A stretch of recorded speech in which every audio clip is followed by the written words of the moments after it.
नमस्कार। प्राइम समाचारमा स्वागत छ। म प्रकाश घिसिङ र म सुषमा श्रेष्ठ। सुरु गरौँ अहिलेसम्मका प्रमुख समाचारबाट। बैतडीमा 17 वर्षीय किशोरीको बलात्कारपछि हत्याको घटनाले फेरि निर्मला पन्त प्रकरण दोहोरिने खतरा। 3 दिनसम्म अपराधी पत्ता नलागेपछि सरकारमाथि चौतर्फी दबाव। प्रतिनिधि सभा विघटनको विरुद्धमा नेपाली कांग्रेसका शुभेच्छुक संस्थाहरूद्वारा टुडीखेल घेराउ। ओलीको संवैधानिक कदम सफल पारेरै छाड्ने प्रचण्ड माधवको दावी। बहुप्रतीक्षित मेलम्ची खानेपानी आयोजनाबारे सरकारले अन्यलमा। निर्माण सकेर पानी वितरण गर्ने मिति अनिश्चित। व्यवस्थापनमै समस्या भएको कर्मचारीहरूको गुनासो। नेपालमा कोरोना संक्रमित र मृतकको संख्यामा उल्लेख्य कमी। आज 79 जना मात्रै संक्रमित थपिँदा मृतकको संख्या भने 0। सक्रिय संक्रमित 2000 भन्दा कम। विभिन्न माग राख्दै काठमाडौँ उपत्यकाका ट्याक्सी व्यवसायीहरू प्रदर्शनमा। बन्दका नाममा ट्याक्सी जलाइएकोमा आक्रोश। वैज्ञानिक भाडा दर कायम गर्न माग।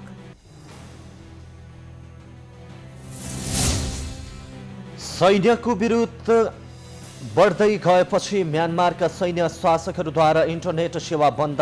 जघन्य र लापरवाही कदम चल्दै एमनेस्टी इन्टरनेसनलद्वारा कडा विरोध। र राष्ट्रिय महिला लीग फुटबलमा त्रिभुवन आर्मी क्लबद्वारा चौदन्दी नगरपालिकालाई 9-0 पराजित। रश्मि घिसिङको ह्याट्रिक सहित 4 गोल।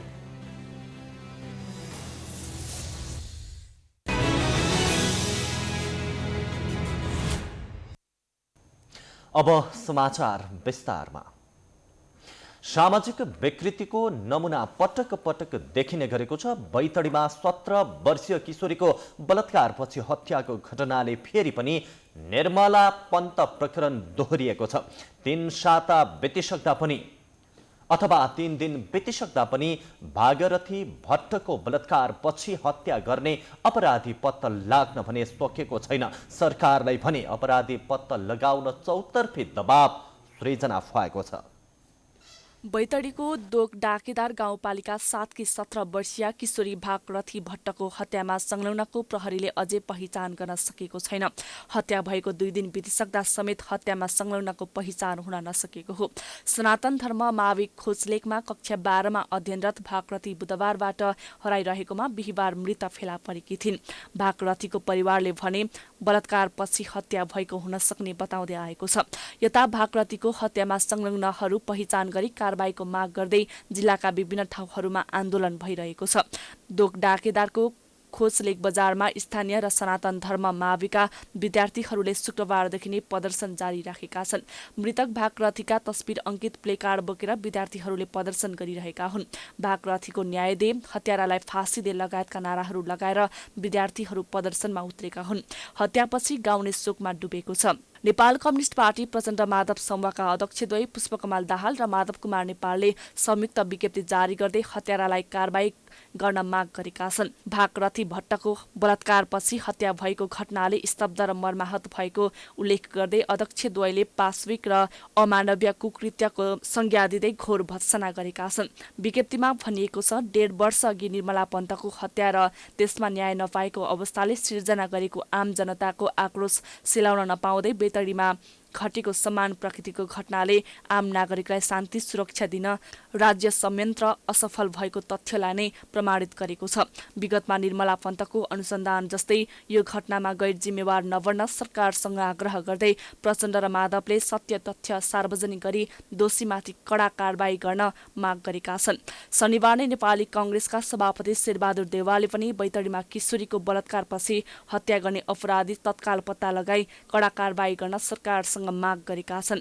सभापति देउवाले घटनाबाट आफू मर्माहत भएको उल्लेख गर्दै घटनाको तत्काल अनुसन्धान गरी दोषीलाई हदेसम्मको कारबाही गर्न सरकारलाई आग्रह गरेका हुन्। घटनाको अनुसन्धानका लागि सुदूरपश्चिम प्रदेश प्रहरी कार्यालयमा कार्यरत वरिष्ठ प्रहरी उपरीक्षक जनकराज पाण्डे नेतृत्वको टोलीले अनुसन्धान गरिरहेको छ भने नेपाल प्रहरीको केन्द्रीय अनुसन्धान ब्युरोको टोली पनि अनुसन्धानका लागि बैतडी पुगेको छ। भागरथीको हत्या नै भएको प्रहरीले प्रारम्भिक अनुसन्धानबाट अनुमान गरे पनि हत्याको कारण भने खुल्न सकेको छैन। पछिल्लो समय प्रधानमन्त्री केपी शर्मा ओलीले चालेका कदम विरुद्धमा सर्वोच्च अदालतमा दर्जनौं निवेदन परेका छन्। संविधानको व्याख्या गर्ने अन्तिम निकाय सर्वोच्च अदालत भएकाले सबैको ध्यान पनि त्यतै छ। तर कतिपय मुद्दामा भने प्रधान न्यायाधीश चोलेन्द्र शमशेर जबरालाई विपक्षी बनाइएको छ, जसले गर्दा उनलाई अहिले नैतिक सङ्कट परेको छ। पुसको दोस्रो साता संवैधानिक इजलासमा पेशी चढेको संवैधानिक परिषद सम्बन्धी अध्यादेश खारेजीको माग राखेर दर्ता भएको रिटमाथि सुनवाई भएन। राष्ट्रपति कार्यालयबाट 30 मङ्सिरमा जारी संवैधानिक परिषद सम्बन्धी अध्यादेश पत्रको माग राखेर वरिष्ठ अधिवक्ता दिनेश त्रिपाठी र अधिवक्ता ओमप्रकाश अर्यालद्वारा छुट्टाछुट्टै रिट दायर गरेका थिए। संविधानसँग बाँझिएको अध्यादेश अमान्य र बदर घोषित गरी उत्प्रेषण प्रतिषेध लगायतका आवश्यक अन्य आदेश माग गरिएको रिटका एक प्रतिवादी प्रधान न्यायाधीश चोलेन्द्र शमशेर जबरा स्वयं हुन्। अधिवक्ता अर्यालद्वारा दायर रिटमा संवैधानिक परिषदका संविधानको धारा 284 1 ख बमोजिम सदस्य रहेका प्रधान न्यायाधीशलाई विपक्षी बनाइएको छ। रिटमा प्रधान न्यायाधीश जबरालाई समेत अध्यादेशको आधारमा हुने संवैधानिक परिषदको बैठकमा सहभागी नहुन भनिएको छ। त्यति मात्रै होइन, जबरा सहित 3 जनाले गरेको निर्णय खारेज गर्न समेत माग गरिएको छ। तर उनी जबरा इजलासमा बसेर उक्त मुद्दालाई 2 पटकसम्म हेर्न नभ्याइनेमा सारेका थिए। फेरि माघ 23 गते संवैधानिक परिषदले गरेको नियुक्तिको विषयमा सभामुख अग्नि सापकोटाले पनि रिट दायर गरे। उनले प्रधान न्यायाधीश जबरालाई पनि प्रतिवादी बनाएका छन्। यो भन्दा अगाडि आफू विरुद्धको मुद्दा आफ्नै इजलासमा राखेका जबराले यो पटक भने त्यसो गरेनन्। मुलुकी देवानी कार्यविधि संहिता 2074 अनुसार कुनै पनि न्यायाधीशले आफ्नो वा आफ्नो नजिकको नातेदारको हक, हित वा सरकार रहेको मुद्दाको कारबाही, सुनवाई र किनारा गर्न मिल्दैन। तर जबराले भने आफू विरुद्धको मुद्दा आफ्नै इजलासमा पारेका छन्। त्यस्तै न्यायाधीश आचार संहिता 2074 मा न्यायाधीशको आचरण सम्बन्धी स्पष्ट व्यवस्था गरिएको छ। न्यायाधीश आफैले विवादको निष्पक्ष निरूपण गर्न नसक्ने भएमा वा एउटा विवेकशील पर्यवेक्षकको दृष्टिमा त्यस्तो विवाद निरूपण गर्दा निष्पक्ष भई निर्णय गर्न नसक्ने अवस्था भएमा त्यस्तो मुद्दा निरूपण वा सुनवाईमा न्यायाधीशले कुनै पनि हालतमा आफूलाई अलग राख्नै पर्छ। अब संवैधानिक इजलासले रिटमा गरिएको माग दाबीको पक्षमा फैसला गर्नु भनेको प्रधान न्यायाधीश जबरा स्वयंले आफ्नै विरुद्धमा आदेश दिनु हो। अब उनलाई नैतिक सङ्कट भने देखा परेको छ। उनले अब न्यायालयको गरिमा बचाउने हो भने आफू कानुन विपरीत भए आफ्नै विरुद्धमा फैसला गर्न चुक्नु हुँदैन। अब आफ्नो मात्रै होइन, सिङ्गो न्याय क्षेत्रप्रतिकै जनआस्था बलियो बनाउन प्रधान न्यायाधीश चोलेन्द्र शमशेर जबरा तयार होला नि त, त्यो भने हेर्न बाँकी नै छ। प्रतिनिधि सभा विघटनको विरुद्धमा नेपाली कांग्रेसले 19 वटा शुभेच्छुक संस्थाहरूले टुडीखेल घेराउ गरेका छन्। विभिन्न शुभेच्छुक संगठनका प्रतिनिधिहरूले भने टुडीखेलको वरिपरि समूहमा जम्मा भएर प्रतिनिधि सभा विघटनको विरोध गरेका हुन्। 2/3 बहुमतको सरकारले जनताको दैनिकीलाई सहज बनाएर कोभिड-19 को भ्याक्सिन प्रबन्ध गर्नुपर्ने अवस्थामा प्रतिनिधि सभा विघटन गरेर निर्वाचन घोषणा गर्दा मुलुकलाई ठूलो आर्थिक भार परेको भन्दै विरोध गर्नु परेको उनीहरूको भनाइ छ। उनीहरूले सरकार देशमा भएका समस्याहरूप्रति गैर जिम्मेवार र संवैधानिक र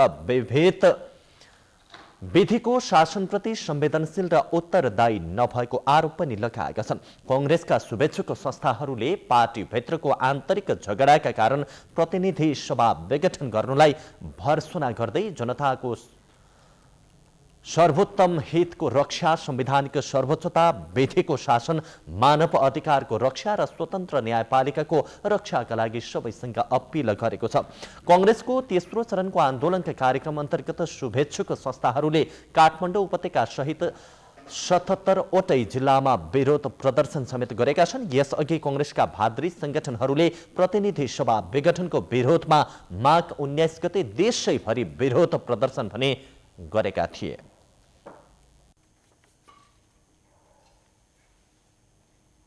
नेकपा प्रचण्ड नेपाल पक्षका अध्यक्ष पुष्पकमल दाहालले आफूहरू कसरी संविधानको रक्षा गर्ने भन्ने चिन्ताका साथ लागि परेको बताएका छन्। शनिबार मिडिया अलायन्सले आयोजना गरेको अन्तर्क्रिया कार्यक्रममा बोल्दै दाहालले प्रधानमन्त्री केपी शर्मा ओलीमा गणतन्त्रको माया पहिलेदेखि नै नभएको भन्दै बीचमा सुनिएको ठानिए पनि घटनाक्रमले सच्चिएको नपाइएको बताए। ओलीको पक्षमा पार्टीदेखि संसदसम्म कतै पनि बहुमत नरहेको भन्दै अल्पमतमा रहे पनि उनले प्रतिनिधि सभा विघटन गर्ने असंवैधानिक कदम चालेको दाहालको जिकिर छ। कुनै पनि हालतमा ओलीको प्रतिगामी कदम फिर्ता हुनुपर्ने भन्दै दाहालले प्रजातन्त्र भनेको बहुमतको शासन भएको पनि बताएका छन्।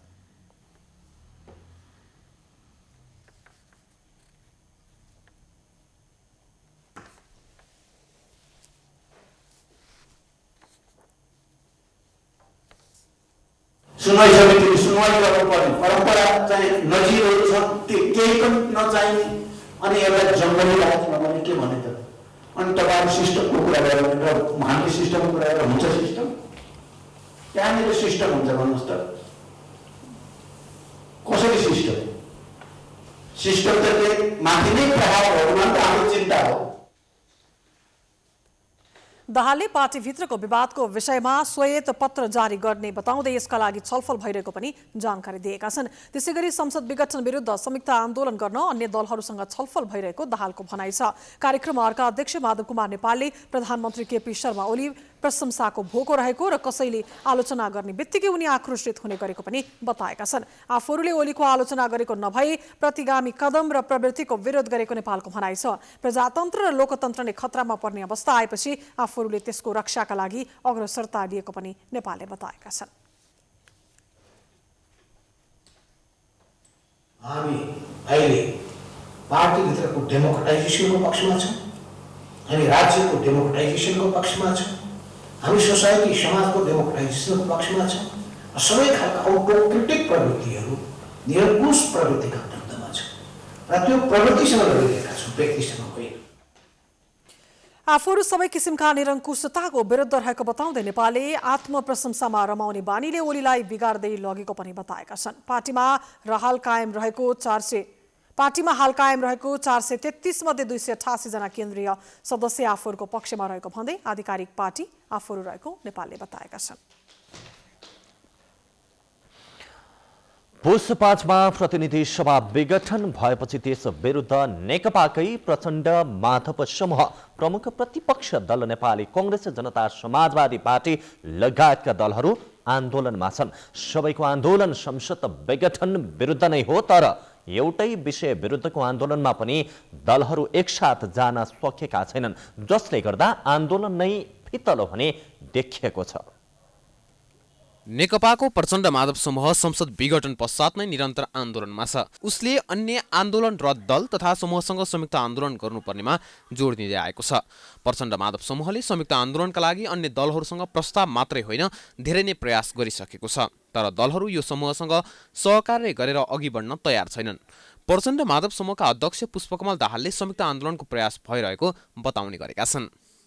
समस्या समाधान भएन भने हामी अझ ठुल्ठुलो आन्दोलनमा जान्छौँ र मलाई के विश्वास छ भने कतिपय नागरिक आन्दोलनका अगुवाले भनेका पनि छन्, हाम्रो नेपाली कांग्रेससँग, जनता समाजवादी पार्टीसँग, अरू सबै पत्रकार, बुद्धिजीवी, साहित्यकार सबैसँग कुरा भइरहेको छ। सम्भवतः फागुनको पहिलो हप्तादेखि संयुक्त आन्दोलन हुन्छ, त्यसपछि केपीको आयु सिद्धिन्छ, जनआन्दोलनै हुन्छ।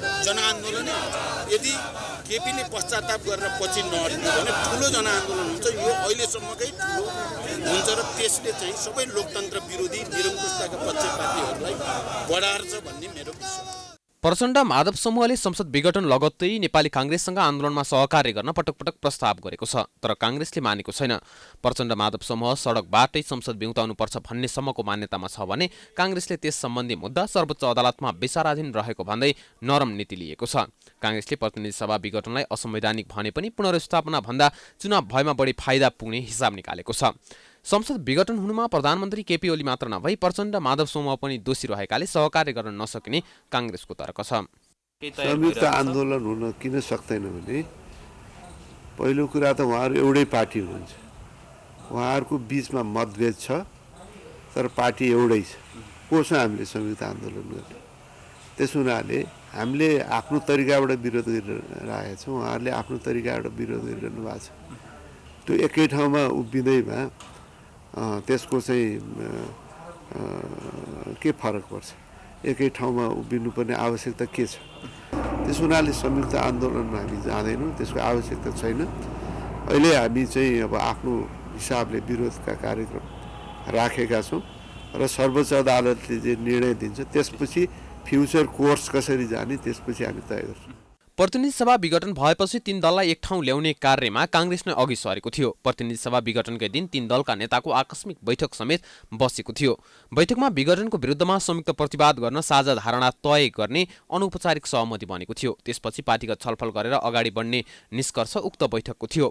संयुक्त आन्दोलन गर्ने विषय 3 दलका केन्द्रीय समितिको निर्णयलाई पर्खिए पनि संयुक्त रणनीति भने बन्न सकेन। उता जनता समाजवादी पार्टी भने अझै पनि संयुक्त आन्दोलनकै पक्षमा छ। ओलीको कदम असंवैधानिक भएको निष्कर्ष निकालेको जसपाले संयुक्त आन्दोलनबाट नै प्रतिवाद गर्नुपर्नेमा जोड दिइरहेको छ। जसपाले यो कुरोलाई इन्कार गरेका छैन। जसपाले सबै मिलेर आन्दोलन गरौँ, सबैको उद्देश्य एउटै हो, डेमोक्रेसी जोगाउने, संविधान जोगाउने। यो उद्देश्य हो भने सबै एक साथ लडौँ भन्ने कुरामा कुनै छैन। र सुरुवातमा प्रचण्डजी लगायत काङ्ग्रेससँग हाम्रो छलफल पनि भएको हो। प्रचण्ड, माधव समूह र जसपा संयुक्त आन्दोलनको पक्षमा भए पनि काङ्ग्रेस एक्लै आन्दोलन गर्ने पक्षमा हुँदा सहकार्य हुन नसकेको हो। त्यसो त काङ्ग्रेसमा पनि संसद विघटन विरुद्ध कसरी अघि बढ्ने भन्नेमा दुई मत छ। सभापति शेरबहादुर देउवा अदालतको फैसला पर्खनु पर्ने पक्षमा छन् भने वरिष्ठ नेता रामचन्द्र पौडेल संसद विघटनको सशक्त प्रतिवाद गर्नुपर्ने पक्षमा छन्। यसरी दल तथा नेताहरूबीच एकमत हुन नसक्दा आन्दोलन प्रभावकारी बन्न सकेको छैन।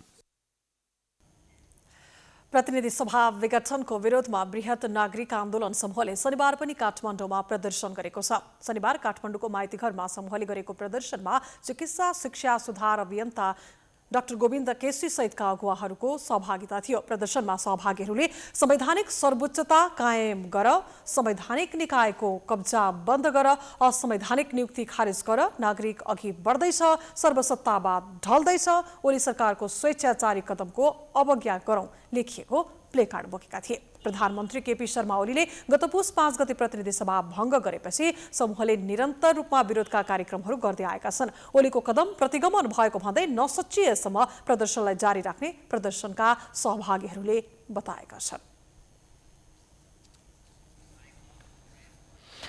पटक पटक मिति तोकेर पनि निर्माण सम्पन्न हुन नसकेको मेलम्ची खानेपानी आयोजनाबारे अझै पनि अन्यलता भने कायमै छ। विगतमा मिति नै तोक्ने गरे पनि अहिले त्यसो गरिएको छैन, जसले गर्दा सम्बन्धित निकायहरू नै उक्त आयोजना कहिले सम्पन्न हुन्छ भन्नेमा अनुमान समेत लगाउन सक्ने अवस्था छैन। बेलायती अन्तर्राष्ट्रिय संस्था बिन्नी एन्ड पार्टनर्सले सिन्धुपाल्चोकको मेलम्ची खोलालाई काठमाडौँ उपत्यकाको पानीको स्रोतका रूपमा पहिचान गरेको 32 वर्ष बितेको छ। पानी राजधानी लैजाने योजनासहित विकास समिति गठन गरेर आयोजनाको समग्र भौतिक निर्माणको काम सुरु भएको पनि 20 वर्ष नाघिसक्यो। सुरुङ बनाउन थालेको 12 वर्ष भयो। यस अवधिमा हरेक दलका सरकारले राजधानीवासीले मेलम्चीको पानी छिट्टै पिउन पाउने उद्घोष गर्दै आए, तर कसैले पनि आफैले गरेको बाचा पूरा गर्न सकेनन्।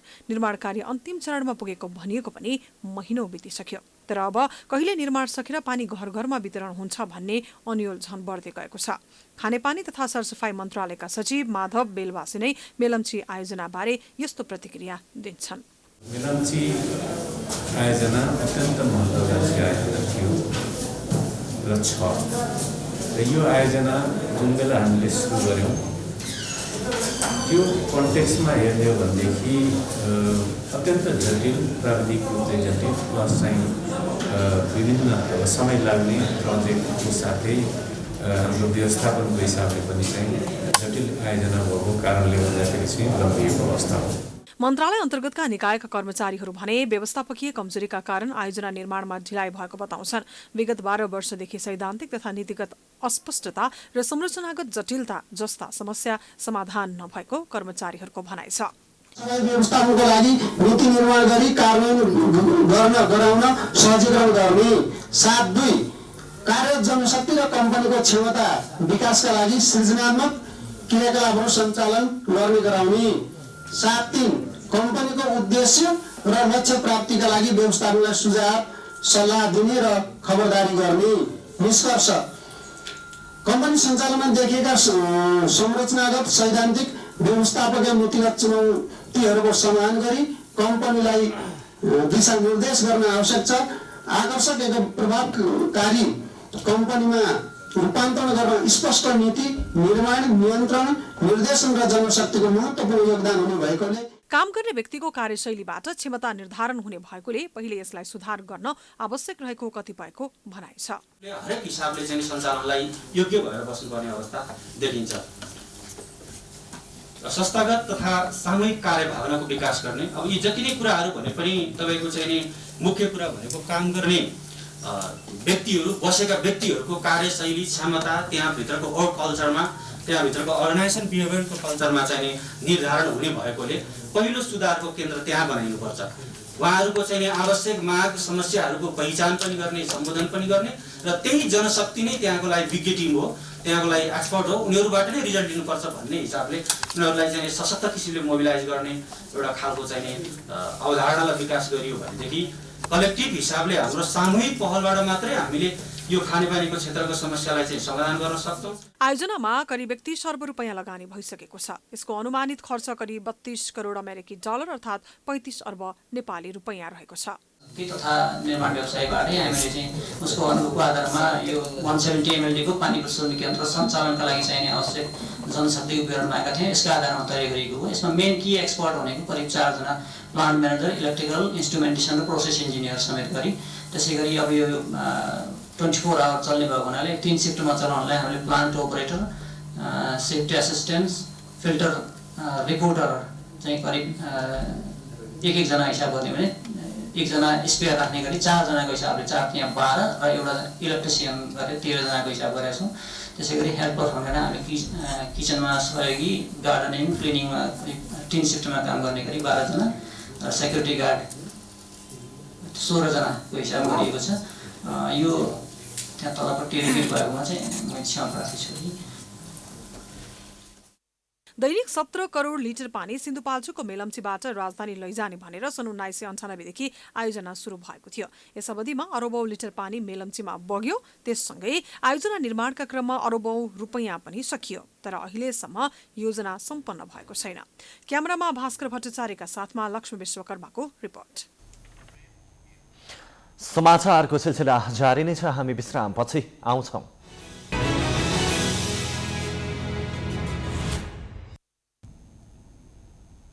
विश्रामपछि स्वागत छ। अब बाँकी समाचार। नेपालमा शनिबार थप 79 जनामा कोरोना भाइरस संक्रमण पुष्टि भएको छ। देशका विभिन्न स्थानमा गरिएको परीक्षणका क्रममा थप 79 जनामा कोरोना पुष्टि भएको स्वास्थ्य तथा जनसङ्ख्या मन्त्रालयले जनाएको छ। यो सँगै नेपालमा कोरोना संक्रमितको संख्या 2,71,806 पुगेको छ। त्यस्तै थप 248 जना कोरोना मुक्त भएका छन् भने हालसम्म नेपालमा 2,67,812 जना कोरोना मुक्त भएका छन्। गत 24 घण्टामा कसैको पनि कोरोना संक्रमणका कारण निधन नभएको मन्त्रालयले जनाएको छ। हालसम्म नेपालमा 2035 जनाले कोरोनाकै कारण ज्यान गुमाएका छन्। त्यस्तै हाल सक्रिय संक्रमितको संख्या 1959 रहेको छ भने 95 जना क्वारेन्टिनमा छन्। नेपालमा हालसम्म 20,91,166 वटा PCR गरिएको छ।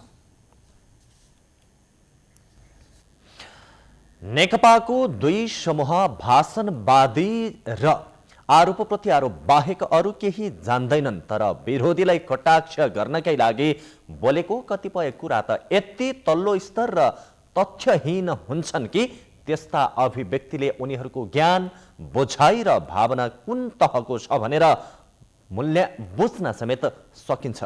पछिल्लो समय त प्रधानमन्त्री केपी शर्मा ओली र गृहमन्त्रीको बोली अनौठा खालका हुन समेत थालेको छ।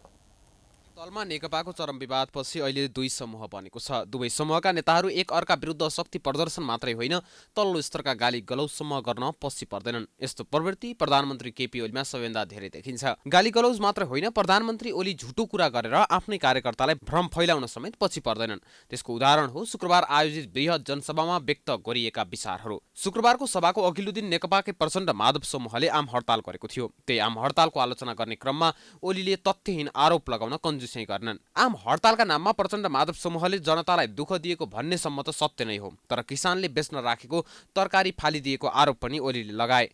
हडतालका दिन ओली पक्षधर कार्यकर्ताले पुराना फोटाहरू सामाजिक सञ्जालमा राख्दै जनतालाई दुःख दिएको आरोप लगाएका थिए।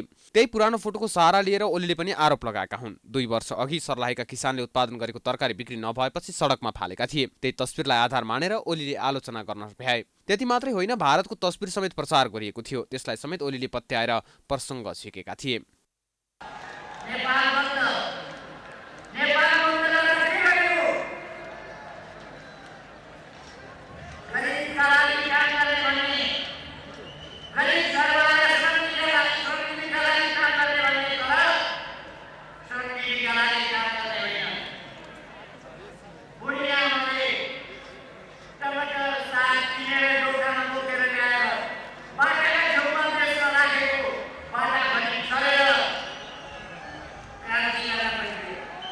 यसअघि पनि ओलीले तथ्यहीन विषयलाई सत्य घटना झैँ गरी भ्रम फैलाउने गरेका थिए।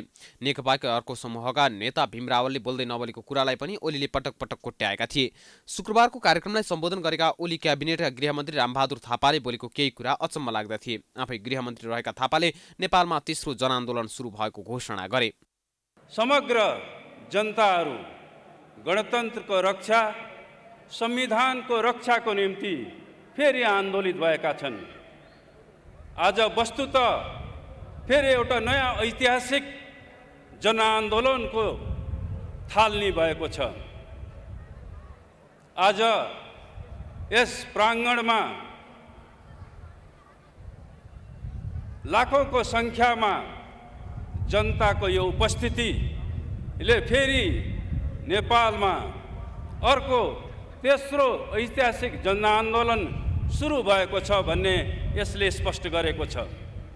मन्त्रीमण्डलमा रहेका शक्तिशाली मन्त्रीले किन राखिएका लागि तेस्रो जनआन्दोलनको घोषणा गरे? किनकि यदि आन्दोलन हुन्छ भने सरकार विरुद्ध हुन्छ, शासक विरुद्ध हुन्छ। तर आफै शासक रहेका थापाले घोषणा गरेको जनआन्दोलन को विरुद्धको हो? यो प्रश्न अनुत्तरित नै छ। शुक्रबारकै कार्यक्रममा प्रधानमन्त्री ओलीले नेपालको इतिहासमै सबैभन्दा धेरै जनता सहभागी भएको दाबी गरे। तर विगतमा योभन्दा धेरै मानिस भेला भएका थुप्रै सभाहरू भइसकेका छन्। यसरी जिम्मेवार व्यक्तिहरूले नै गलत र असुहाउँदो अभिव्यक्ति दिनुले उनीहरू स्वार्थका लागि कतिसम्म गैर जिम्मेवार बन्न सक्छन् भन्ने प्रश्न पारेको छ। नेकपा ओली पक्षका महासचिव एवं अर्थमन्त्री विष्णुप्रसाद पौडेलले प्रतिनिधि सभा विघटन मुलुकलाई स्थिरतातर्फ लैजानका लागि चालिएको कदम भएको दावी गरेका छन्। पेशागत महासंघ नेपालको राष्ट्रिय भेलालाई शनिबार काठमाडौँमा सम्बोधन गर्दै पौडेलले मुलुकलाई स्थिरतातर्फ लैजानका लागि प्रधानमन्त्री केपी शर्मा ओलीले संसद विघटन गरेको जिकिर गरेका हुन्। जनता पनि निर्वाचनमा जाने कदमको पक्षमा रहेको उनको भनाइ छ। निर्वाचनका लागि सरकारले आवश्यक सम्पूर्ण तयारी गरिरहेको पनि पौडेलले बताएका छन्। मन्त्री पौडेलले ताजा जनादेशका लागि जनतामा जाने कुरा निरङ्कुश हुन नसक्ने स्पष्ट पारेका छन्। 2/3 आफ्नै सरकारलाई टिकाएर सामाजिक न्याय, समानता र समाजवादको आधार निर्माण गर्ने अवसर पार्टीभित्रका केही नेताका कारण गुमेको उनको भनाइ छ।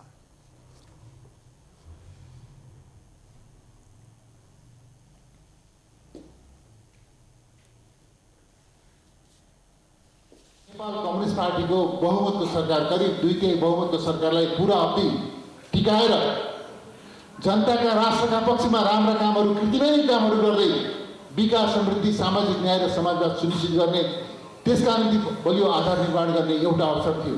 तर त्यो अवसर केही निश्चित नेताहरूको जङ्गली महत्त्वाकांक्षाका कारणले गर्दा पुरा हुन सकेन। अब हामी नयाँ ढङ्गले कम्युनिस्ट पार्टीको नेतृत्वमा मुलुक अगाडि बढ्ने नयाँ अवसरतर्फ अग्रसर भइरहेका छौँ। कार्यक्रममा महासंघले 275 सदस्यीय 7औं महाधिवेशन आयोजक कमिटी गठन गरेको छ। कमिटीको संयोजकमा बाबुराम थापा र सहसंयोजकमा दयाराम बस्याल रहेका छन्। नवगठित आयोजक कमिटीका सदस्यलाई पार्टी महासचिव पौडेलले शपथ खुवाएका थिए।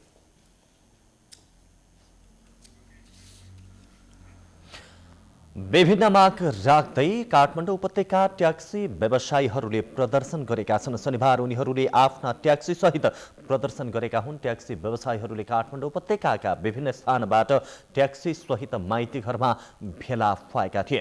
वैज्ञानिक भाडा दर कायम गर्नुपर्ने, बन्द हडतालको नाममा ट्याक्सी सहित सार्वजनिक यातायातका साधन तोडफोड र आगजनी बन्द गरिनुपर्ने लगायतका माग सहित उनीहरूले प्रदर्शन गरेका हुन्।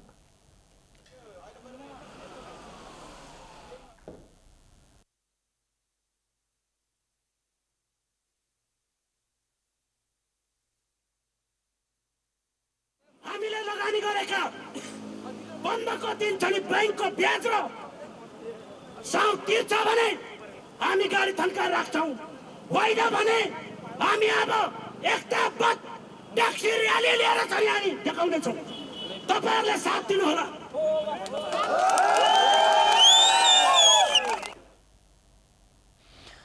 व्यवसायीहरूले ट्याक्सी क्षेत्रलाई धराशायी बनाउने काम नगर्न सरकारको ध्यानकर्षण समेत गराउन प्रदर्शन गरेको जनाएका छन्।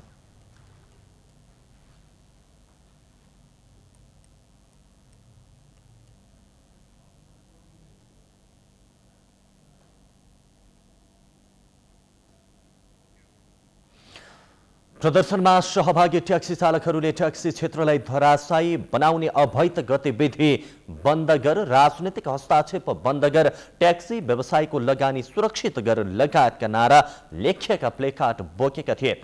राष्ट्रिय पुँजी लगानी भएको ट्याक्सीको संरक्षण गर्नुपर्ने माग व्यवसायीको छ भने उनीहरूले निजी सवारीले भाडाका यात्रु बोक्ने गरी सञ्चालनमा रहेका टुटल पठाओ जस्ता सेवा पनि बन्द गर्न माग गरेका छन्। ट्याक्सी व्यवसायीहरू नेपाल राष्ट्रिय मेट्रो ट्याक्सी व्यवसायी तथा चालक सेवा समाजको आयोजनामा काठमाडौँमा उपत्यकाको विभिन्न स्थानबाट र्याली सहित माइतीघर मण्डलमा फेला भएका थिए।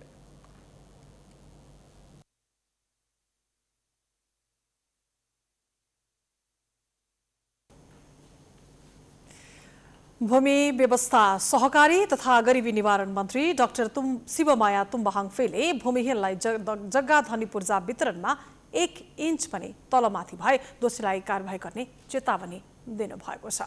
भूमि समस्या समाधान आयोगका जिल्ला समिति अध्यक्ष तथा सदस्यहरूलाई काठमाडौँमा शनिबार निर्देशन दिँदै मन्त्री तुम्बाहाङ फेले कानुनभन्दा बाहिर गएर काम कारबाही नगर्न निर्देशन दिनुभएको हो। उहाँले संविधानले निर्देशन गरे अनुसार भूमि सम्बन्धी जोडिएका अधिकार सुनिश्चितताका लागि आवश्यक प्रक्रिया अघि बढाइसकिएको पनि जानकारी दिनुभएको छ। भूमिहीन, दलित, सुकुम्बासी र अव्यवस्थित बसोबासलाई व्यवस्थित गर्ने मुख्य जिम्मेवारीका साथ आयोग गठन गरिएको र 3 वर्षभित्रमै काम सक्नुपर्ने जिम्मेवारी रहेको मन्त्री तुम्बाहाङको भनाइ छ। तपाईहरुले राजनीति पनि गर्नुहुन्छ, तर तपाईहरुले के कुरा गर्नुपर्यो, पहिलो प्राथमिकता मलाई सरकारले जिम्मेवारी दिएको कारणले गर्दाखेरि यही समितिको काम मेरो प्राथमिकता पर्छ भनेर आज तपाईले शपथ लिँदै हुनुहुन्छ। त्यति बेला तपाईले मनमा सम्झिनु पर्यो, पहिलो प्राथमिकता यही हो, तपाईलाई सरकारले दिएको ड्युटी नै यही हो। तसर्थ मेरो प्राथमिकता यो, मैले पहिले यो काम सम्पन्न गर्नुपर्छ। तत्पश्चात समय बचेमा तपाईँ अरू कामहरू गर्न सक्नुहुन्छ। समयलाई तपाईँले म्यानेज गर्न सक्नु पर्यो। तमाम नेपाली जनता जो समस्यामा पर्नु भएको छ, उहाँहरूले जुन अपेक्षा राख्नु भएको छ त्यसलाई पुरा गर्न सक्छौँ।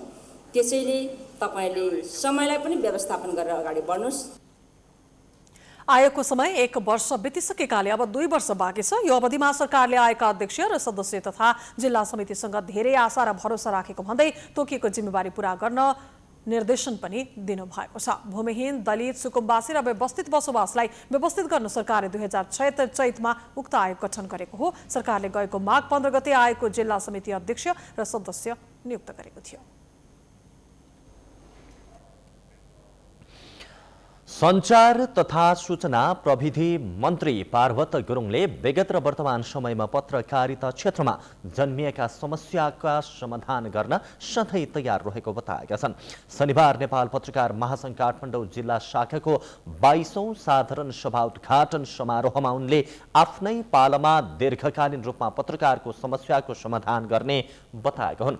पत्रकार समाज रूपान्तरणको मुख्य अङ्ग भएकाले रचनात्मक तरिकाबाट जिम्मेवारी पूर्वक काम गर्न आग्रह गर्दै उनले पत्रकारले समाजमा सही सूचना प्रवाह गर्नका लागि मात्र आफ्नो कलम अघि बढाउन सुझाव दिए। आगामी वर्षको नीति तथा कार्यक्रमका लागि प्रतिनिधिमूलक ढङ्गबाट पत्रकारलाई छलफलमा बोलाई कार्यक्रम अघि बढाउने पनि उनले बताए। विगतका वर्षमा जस्तै आगामी दिनमा पत्रकारले आफ्नो हक अधिकार स्थापित गर्नका लागि आन्दोलन गर्नुपर्ने अवस्थाको कानुनी रूपमै अन्त्य गरिने उनले बताए। मेटिएको छ, उहाँहरूको जिन्दगीमै बाँच्नको निम्ति धौधौ परिरहेको छ, अनि उहाँहरूको बिमारी भएको छ, हस्पिटल उपचार गरिरहेको छैन।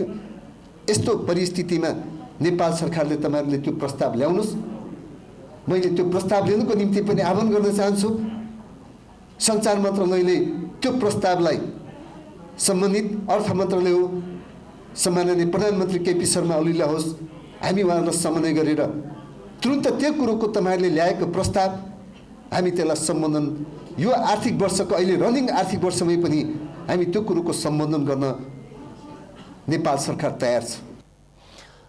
कार्यक्रममा काठमाडौँ महानगरपालिकाले पत्रकार उपचार कोषका लागि सो शाखालाई रु 15 लाखको चेक समेत हस्तान्तरण गरेको छ। कार्यक्रममा विभिन्न क्षेत्रमा कलम चलाउनु भएका अग्रज पत्रकारलाई समेत पुरस्कार वितरण एवं सम्मान गरिएको छ।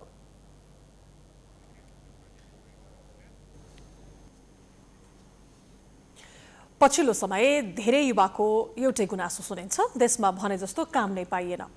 स्वदेशमा भने जस्तो रोजगारी नपाएकै कारण सयौंको संख्यामा युवाहरू रोजगारको खोजीमा विदेशी नै गरेका छन्। तर यस्ता युवाहरूले स्वदेशमै मेहनत गर्यो भने सफल भइन्छ भन्ने उदाहरण पनि दिएका छन्। त्यस्ता उदाहरण मध्येकै एक हुन् ललितपुरका कृषक हरि धिताल। ललितपुर महानगरपालिकाका 52 वर्षीय हरि धितालले गाउँमै बसेर च्याउ खेती मार्फत मासिक 3,50,000 रुपैयाँ मुनाफा गर्दै आएका छन्। 287 वटा टनेलमा अहिले उनले कन्या च्याउ हुर्काइरहेका छन्। पेसाले सिभिल इन्जिनियर धिताल विभिन्न स्थानको भ्रमण अवलोकन गर्ने क्रममा जापान, कोरिया लगायतको देशमा गरेको च्याउ खेतीले प्रेरित भई कृषि पेसामा लागेको बताउँछन्। आफ्नै देशमा पनि उत्पादन गरी कृषि पेसाबाट नै स्वाभिमान बन्न सकिन्छ भन्ने उद्देश्यले यो पेसा अँगालेको उनको भनाइ छ। कृषि पेसामा स्वाभिमान छ। तपाईले कसैले पनि अम्लो ठाडो गर्न सक्दैन यदि तपाईमा सिप छ भनेदेखि, ज्ञान छ भनेदेखि। मसँग सिप छ तर कसैको अन्डरमा बसेर कसैको टोकाइ खाएर अगाडि बढ्नुभन्दा हामी यसमा स्वाभिमानपनसँग गर्न सक्छौं। अहिले झण्डै 27 रोपनी जग्गामा टनेल बनाएर उनले गरेको च्याउ खेतीले गतिलै आमदानी लिइरहेको छ। विगत 16 वर्षदेखि च्याउ खेती गर्दै आएका धिताल बजारका लागि पनि समस्या नभएको बताउँछन्। ढकालले उत्पादन गरेको च्याउ काठमाडौँ उपत्यकाका विभिन्न बजारमा खपत हुने गरेको छ। मन्थली मलाई यहाँ बसेर 3-3.5 लाख रुपियाँ मेरो बचत छ। विशेष गरेर मेरो आफ्नै स्टल छ बानेश्वर, गट्ठाघर भक्तपुर अनि चप्पल कारखाना धुम्बाराईमा। त्यसपछि बाँकी रहेको म सबै कालीमाटी पठाउँछु। सुरुमा 33,000 रुपैयाँबाट च्याउ खेती सुरु गरेका धितालले 328 वटा बल्ब राखेका थिए, तर हाल 7,000 बल्बबाट च्याउ उत्पादन गर्दै आएका छन्। धितालले 17 जनालाई रोजगारी पनि दिएका छन्। यहाँ हामी खाएर बसेर 2 जनालाई 27-28 हजार हुन्छ बुढाबुढीले। यही पानी हाल्ने अनि त्यही च्याउ टिप्ने त्यति हुन्छ, अरू खासै काम हुँदैन। अब फुर्सद पायो भने कहिले कसो त्यही तरकारी सरकारी लाउने यताउता हुन्छ।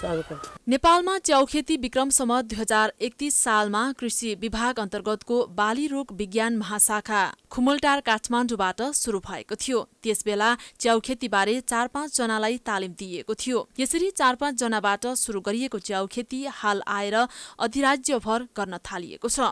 हाल नेपालमा गोब्रे, कन्ये, पराले र सीताके गरी जम्मा 4 जातका च्याउ खेतीको कृत्रिम ढंगले खेती प्रविधि विकसित भइसके तापनि कन्ये तथा गोब्रे 2 जात मात्र कृषक स्तरमा बढी प्रचलित र प्रचलनमा आएको पाइन्छ।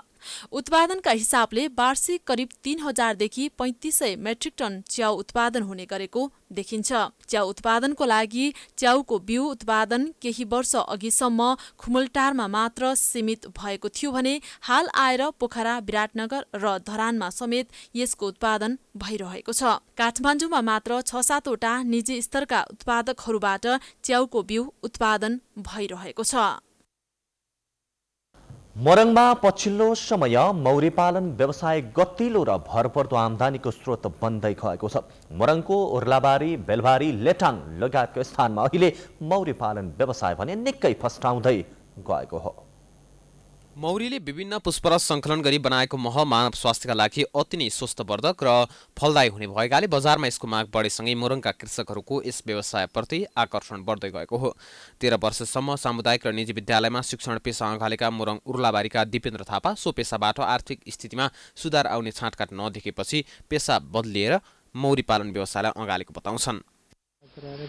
मौरी नै अलिकति वृद्धि गरेर अब मैले अघि नै पनि भने मेरो छोरो पनि प्लान्ट साइन्स पढ्ने हुनाले अब यो छोरो र म नै भएर यसलाई एउटा मौरी प्रवर्धन नै गर्नको लागि एउटा अनुसन्धान केन्द्र, अब यसलाई कसरी प्रवर्धन गर्न सकिन्छ, विकास गर्न सकिन्छ, कसरी अब राम्रो रानी उत्पादन गर्न सकिन्छ त्यतातिर पनि लाग्ने सोच छ।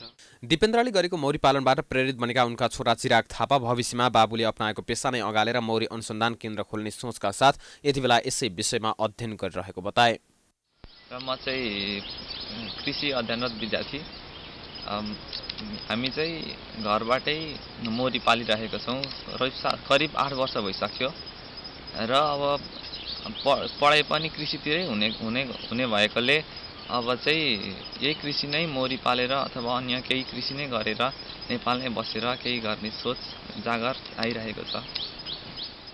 अर्का एक पौरखी किसान हुन् उर्लाबारीकै सुकुम्बासी बस्तीका देशराज राई। बाल्यकालदेखि नै मौरीमा रुचि राख्दै आएका राई 2028 सालदेखि नै डुडे घारमा मौरी पालन गर्दै आएको बताउँछन्। के छ भने मेलिफेरा र सेरेनामा यो बाहिरको मौरी आउने यसले चाहिँ बढी मात्रामा मह दिने उत्पादन दिने चाहिँ मेलिफेरा हो। सेरेनाले त्यसरी दिँदैन, तपाईँको त्यसरी दिन सक्दैन। उसले दिन्छ, उसको स्वास्थ्य घार भयो भने तपाईँको एक गोला बराबर एक खेपमा दिँदाखेरि 2 केजीदेखि लिएर 4 केजीसम्म दिन्छ।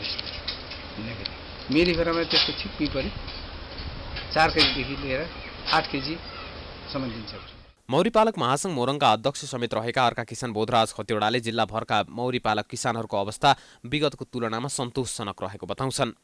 हामीले मेलिफेराको घार 2000 घार र सेरेनाको 500 घार बनाउने योजना बनाएका छौँ। यसले विशेषतः 1 नम्बर प्रदेशभित्र रहेका जिल्लाहरूलाई धेरैजसो मेलिफेरा जातको मौरी पालन र बाँकी पहाडी क्षेत्रको लागि चाहिँ सेरेना जातको मौरीको लागि हामीले यो व्यवसायतिर उन्मुख गरेका छौँ। 2071 सालदेखि एक गोला मौरी ल्याएर पाल्न सुरु गरेकी दुर्गा कार्की मौरी पालनबाट 2-3 घर खर्च चलाउन पुगेको बताउँछिन्। मैले छोराछोरी बच्चाहरू पढाउनको लागि धेरै समस्या थियो। मलाई मेरो घरको श्रीमान के अरे बिमारी भएको भइ गर्नुहुन्थ्यो, त्यसको लागि पनि धेरै समस्या थियो। मैले घर चल्नको लागि र मैले के अरे अलिअलि गर्दै बढाउँदै गर्दाखेरि हामीले 20-25 घार मौरी राम्ररी पाल्यौँ भने 3-4 जना परिवारलाई चाहिँ सजिलोसहित गर्न सक्ने रहेछौँ, हामीले ढाड्न सक्ने रहेछौँ भन्ने चाहिँ मलाई अनुभव लाग्यो मौरीमा। अनेक बालीका लागि वरदान मानिएको मौरीको महत्त्व सर्वसाधारणले नबुझ्दा कीटनाशक विषादीका कारण प्रत्येक वर्ष मौरीको क्षय हुने गरेको छ। अन्य आम्दानीको बाटो समेत नभएकालाई मौरी पालन उत्तम विकल्प हुन सक्ने देखिएको छ। प्राइम टाइम्स टेलिभिजनका लागि मोरङबाट कुमार खड्काको रिपोर्ट। समाचारको सिलसिला जारी नै छ, हामी विश्रामपछि आउँछौँ।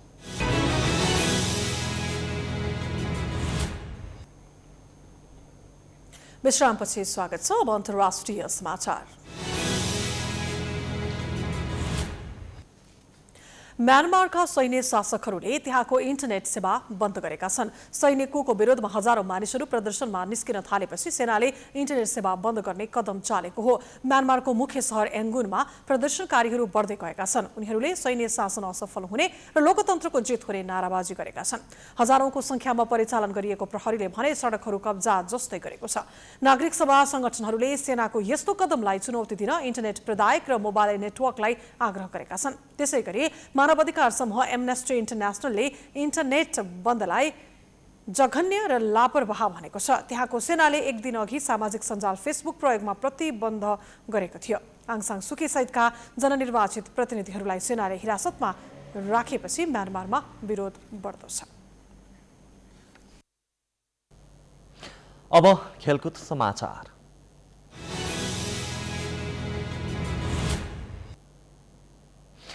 त्रिभुवन आर्मी क्लबले राजधानीमा जारी राष्ट्रिय महिला लीग फुटबलमा फराकिलो जित निकालेको छ। शनिबार भएको खेलमा आर्मीले उदयपुरको चौदण्डी गढी नगरपालिकालाई 9-0ले पराजित गरेको छ भने 7 दोबाटो स्थित एन्फा कम्प्लेक्समा आर्मीलाई जित दिलाउन रश्मि घिसिङले ह्याट्रिक सहित 4 गोल गरिन्।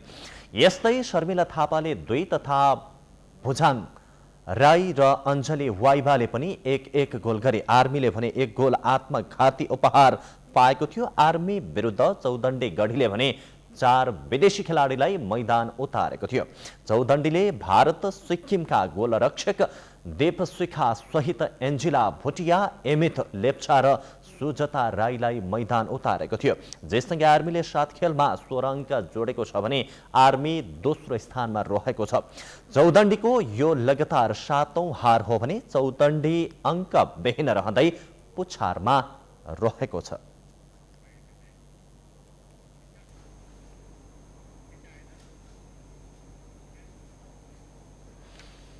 यो सँगै हामी प्राइम समाचारको अन्त्यमा आइपुगेका छौं। जाँदा जाँदै प्रमुख समाचार पुनः एकपटक। बैतडीमा 17 वर्षीय किशोरीको बलात्कारपछि हत्याको घटनाले फेरि निर्मला पन्त प्रकरण दोहोरिने खतरा। 3 दिनसम्म अपराधी पत्ता नलागेपछि सरकारमाथि चौतर्फी दबाव। प्रतिनिधि सभा विघटनको विरुद्धमा नेपाली कांग्रेसका शुभेच्छुक संस्थाहरूद्वारा टुडीखेल घेरावलीको संवैधानिक कदम सफल पारेरै छाड्ने प्रचण्ड माधवको दावी। बहुप्रतीक्षित मेलम्ची खानेपानी आयोजनाबारे सरकारले अन्यलमा। निर्माण सकेर पानी वितरण गर्ने मिति अनिश्चित। व्यवस्थापनमै समस्या भएको कर्मचारीहरूको गुनासो। नेपालमा कोरोना संक्रमित र मृतकको संख्यामा उल्लेख्य कमी। आज 99 जना मात्रै संक्रमित थपिँदा मृतकको संख्या 0। सक्रिय संक्रमित भने 2000 भन्दा कम। विभिन्न माग राख्दै काठमाडौँ उपत्यकाका ट्याक्सी व्यवसायीहरू प्रदर्शनमा। बन्दका नाममा ट्याक्सी जलाइएकोमा आक्रोश। वैज्ञानिक भाडा दर कायम गर्न माग।